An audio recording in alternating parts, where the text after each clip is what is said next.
My sister got everything growing up. The car, the college fund, the bedroom with actual furniture. I got the brake line cut on my vehicle after getting promoted over her. Or I think it was her.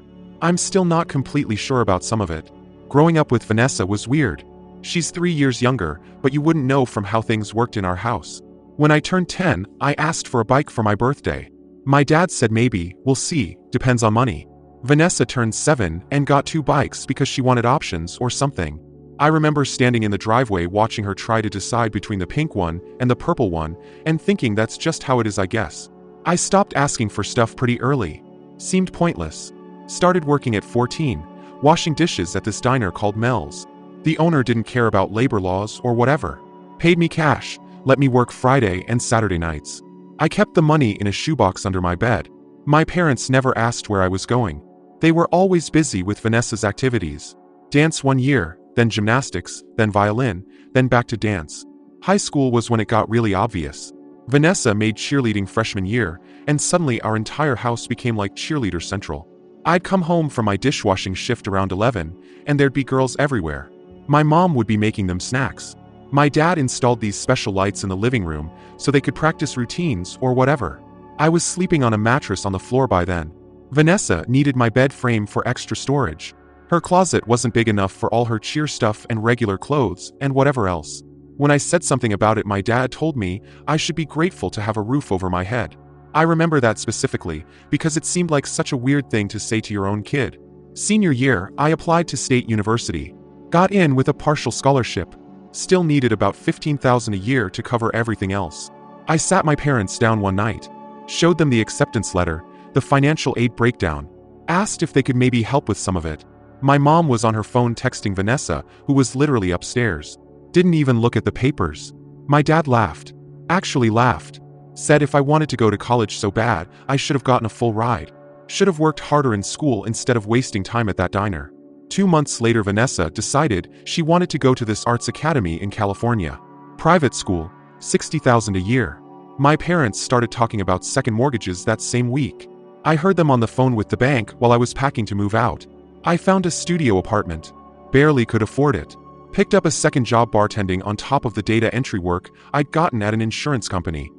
Slept maybe 4 hours a night, but at least I wasn't in that house anymore watching Vanessa get everything while I got told to be grateful for roofs. Vanessa went to California. My parents posted about it constantly. Facebook, Instagram, everywhere. So proud of our daughter. My mom's profile picture became Vanessa in her graduation cap. I don't think my graduation photo ever made it onto the fridge. Maybe it did and I just don't remember. Hard to say. I didn't visit much after that. Thanksgiving sometimes. Christmas if I wasn't working. I'd show up, eat, leave pretty quick. Vanessa would talk the entire time about her classes or her projects. My parents would just stare at her like she was giving a TED talk or something. One time my dad asked what I was doing for work. I'd just gotten promoted to assistant manager. Told him that. He said, "Oh, that's nice," and turned back to Vanessa, who was showing him photos from some art show. I left maybe 20 minutes later. Told them I had to work early the next day, which wasn't true, but nobody asked any follow-up questions. Years kind of blurred together after that. Work, night classes at community college, more work. Took me 6 years to finish my bachelor's degree in business administration.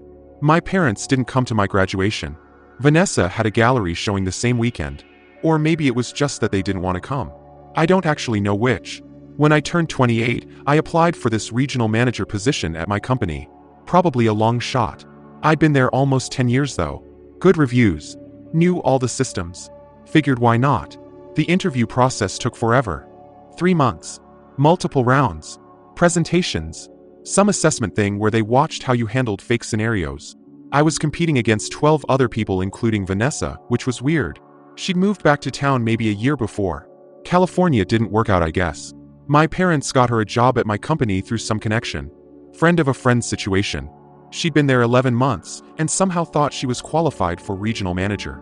Showed up to her interview in this designer outfit that definitely cost more than my rent. I got the call on a Tuesday afternoon. They offered me the position. I sat in my car in the parking lot and cried. Not even sure why exactly. Just felt like something finally went right. First time I'd beaten Vanessa at anything. Or first time something worked out for me that didn't work out for her. However you want to say it. My parents didn't call to congratulate me. Found out later that Vanessa told them I probably slept with someone to get the job. My mom posted something on Facebook about how hard work doesn't always matter. Sometimes people just get lucky. I screenshotted it, but then felt stupid for screenshotting it, so I deleted the screenshot. First week in the new position was brutal. Learning everything, meeting the team I'd be managing, dealing with the mess the previous manager left. I was doing 12-hour days easy. Coming home and just collapsing. Friday of that first week, I left the office around 8. So tired I could barely see straight. Got in my car, started backing out of my spot. Went to hit the brake. Nothing happened. I pressed harder. Pedal went straight to the floor. My car kept rolling backward and I cranked the steering wheel hard. Managed to hit a concrete barrier instead of another car. Impact wasn't terrible, but I just sat there after with my hands shaking. Couldn't make them stop shaking. Got out eventually to check the damage. That's when I noticed the fluid. Dark puddle forming under my car. Took a photo with my phone. Not sure why. Just seemed like something I should document. Called a tow truck and waited. Mechanic called me next morning. Said my brake line had been cut. Clean cut, not wear and tear. Someone did it on purpose. Asked if I wanted to file a police report. I said I'd think about it and hung up. Sat there on my couch staring at the wall for a while. My brain kept going to Vanessa, but that seemed crazy. She's spoiled and selfish and mean sometimes, but she wouldn't actually try to kill me. Would she? I kept going back and forth. Maybe it was random. Maybe someone at the office had a grudge I didn't know about. Maybe it was a mistake, and the mechanic was wrong about it being deliberate. I talked myself in circles for probably an hour. Filed the report anyway. Officer who took my statement seemed like he thought I was overreacting. Asked if I had enemies. I mentioned the promotion. Mentioned Vanessa had also applied. He wrote it down, but I could tell he thought I was being dramatic. Probably was being dramatic. My parents called that night. Not to ask if I was okay. To scream at me for accusing Vanessa. Police had contacted her for a routine interview, and she called them immediately crying about what a horrible person I was. My mom said I'd always been jealous of Vanessa. That I couldn't handle her being better than me. My dad said I needed therapy. I hung up on them. Blocked both their numbers. Was done. Or thought I was done. Never really done with family, I guess. But I couldn't stop thinking about it. The timing was too weird. Cut brake line right after I got the job she wanted. She had access to the parking garage. Same building. Same keycard access. I requested security footage from my company. Took them 2 weeks to send it. Something about privacy policies and approval processes. When I finally got the files, I watched hours of boring parking garage footage. Cars coming and going. Nothing interesting. Then I found it. 3:17 a.m. the night before my brakes failed. Vanessa's car pulling up next to mine. Her getting out, looking around for maybe 10 seconds. Then kneeling by my front driver's side tire. She was only down there for maybe a minute, 90 seconds max. Then back in her car and gone. The footage was grainy. Hard to see details, but it was definitely her car. Same license plate I'd seen at my parents' house a million times. The person looked like her build. Moved like her. I watched it probably 20 times trying to convince myself I was wrong. Made copies of the video.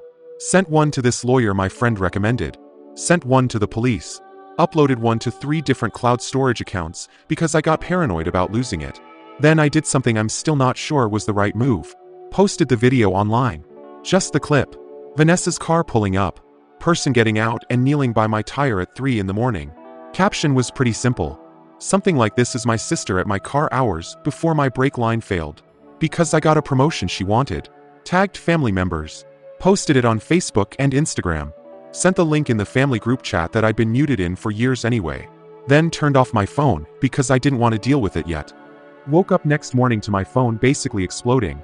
The post had been shared like 800 times. Family group chat had something like 200 messages. Email full. I didn't read any of it right away. Just made coffee and sat there feeling weird about the whole thing. Maybe I shouldn't have posted it publicly. Maybe that was too far. But also they never believed me about anything, so what was I supposed to do? Keep going in circles in my head about it. Police called around noon. They'd seen the post. Wanted me to come in and make another statement. Went that afternoon with the lawyer. Detective Morrison handled it. She was probably mid-40s. Looked tired. Watched the security footage 3 times. Asked a lot of questions about my relationship with Vanessa. Wrote everything down. She told me they'd bring Vanessa in for questioning. That I should avoid family members while the investigation happened. Let things proceed. I asked how long that would take, and she said she didn't know. Could be weeks or months depending. Went home and finally looked at my phone. 300-something notifications. Messages from cousins I hadn't talked to since high school. Aunt Carol commented saying she always knew something was off about Vanessa. Uncle Mike said I was making it all up for attention and should be ashamed. My parents both posted these long defenses. My mom said the video was obviously edited, that I was framing my innocent sister because I'd always been jealous. My dad's post said I was a liar and always had been, that Vanessa would never hurt anyone. But there were other comments too.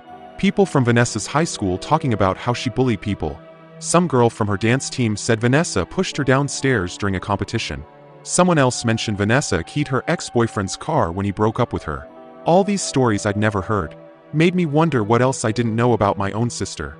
Vanessa got arrested 2 days later. Evidence was pretty clear apparently.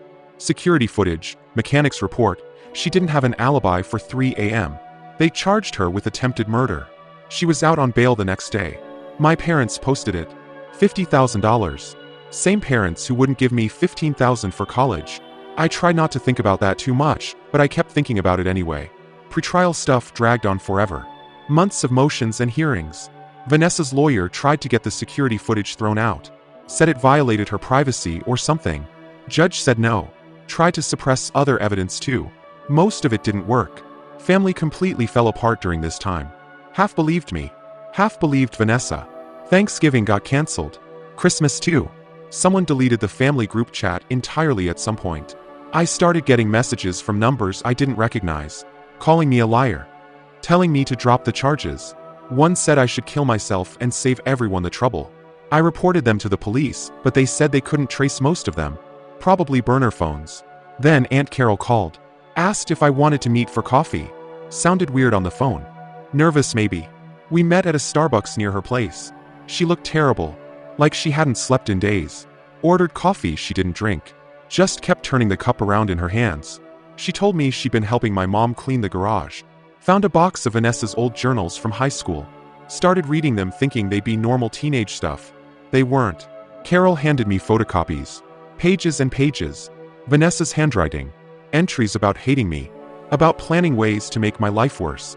Lists of things she'd done to turn our parents against me more than they already were. One entry from when she was 16 talked about putting something in my food to make me sick before SATs. Another from when she was 18 detailed stealing money from my room and planting evidence to make it look like I shoplifted from the mall. That actually happened. I got caught with stolen merchandise in my bag and had no idea how it got there. My parents grounded me for 3 months. Never believed me when I said I didn't do it. There were dozens of entries like this. Years of calculated stuff. All in Vanessa's careful handwriting with little hearts dotting the I's. I asked Carol why she was showing me. She said because she'd spent years telling herself the favoritism wasn't that bad. That I was probably exaggerating. But reading those journals made her realize how wrong she'd been. She apologized. Said she should have said something years ago when she noticed how differently my parents treated us. I didn't really know what to say. Part of me wanted to yell at her for waiting so long. Part of me was just glad someone finally believed me. I took the photocopies and left. Gave them to my lawyer. She passed them to the prosecutor. They became evidence of pattern of behavior or something. Premeditation. Vanessa's lawyer tried to suppress those too, but the judge allowed them. Trial started in February. Cold and miserable outside. I sat in the courtroom every day. Took time off work. Just watched my sister lie on the witness stand. She cried a lot. Said she loved me. Would never hurt me. Someone else must have cut my brake lines and the security footage was just her checking on my car because she was worried about me. At 3 in the morning.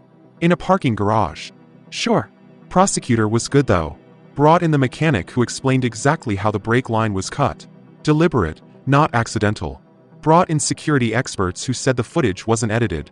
Brought in people who testified about Vanessa's past behavior. My parents sat behind Vanessa the whole time. Never looked at me once. When I had to testify, my mom got up and walked out of the courtroom. I saw her leave in my peripheral vision and just kept talking. Jury took 6 hours to come back. Guilty on attempted murder. Vanessa screamed. Actually screamed that I ruined her life. That I'd always been jealous. Judge had to have her removed. I just sat there not really feeling anything. Numb maybe. Empty. Sentencing was 2 weeks later. Judge gave her 12 years. Said the premeditation shown in the journals, combined with the dangerous nature of the crime, warranted significant time. Could have been worse. Could have been better. 12 years. My parents stood up and started yelling at the judge. Something about corrupt system and innocent daughter. Bailiffs escorted them out. I left through a side exit to avoid them, but my mom found me anyway in the parking lot. Tried to attack me. Literally lunged at me screaming that I destroyed their family. Security guard pulled her back before she reached me. My dad just stood there saying they didn't have a son anymore. That I was dead to them. I wanted to tell him I'd been dead to them my whole life, but I didn't say anything. Just got in my car and drove home. Fallout went on for months. My parents remortgaged their house to pay for appeals. All the appeals got denied. Vanessa's serving her sentence at some women's facility, about 3 hours away. My parents visit her every week. Post updates about how she's doing. How unfair everything is. They started a petition to reduce her sentence. Got maybe 40 signatures from people who didn't know the whole story. I moved to a different city about 6 months after the sentencing. New job. New apartment. Fresh start or whatever. Started therapy twice a week. Had a lot of stuff to work through apparently. Therapist helped me understand that the favoritism wasn't about me. That nothing I did would have made them love me like they loved Vanessa. Some people just can't treat their kids equally. It helped hearing that. Slowly helped anyway. I'm 32 now. Got married last year. We don't really talk about my family. There's not much to say about it. Aunt Carol still checks in sometimes. Sends birthday cards.